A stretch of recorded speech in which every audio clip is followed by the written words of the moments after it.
Here we have question 5. You're going to find the value of x. What you have here is two chords that are intersecting inside of a circle.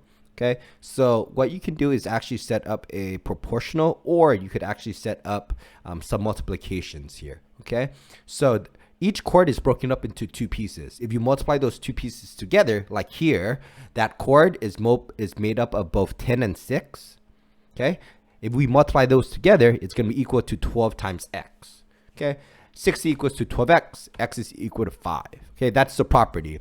Multiply each part of that segment.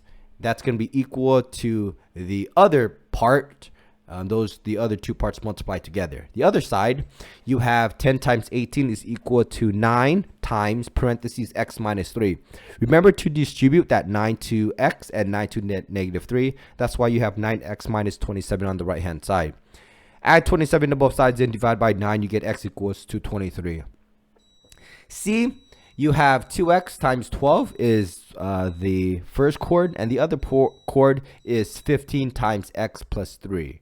Okay, multiply together, you have 2x times 12 becomes 24x. On the right hand side, distribute the 15x plus 45, minusing the 15x to both sides, you get 9x is equal to 45. Then divided by 9, you get x is equal to 5.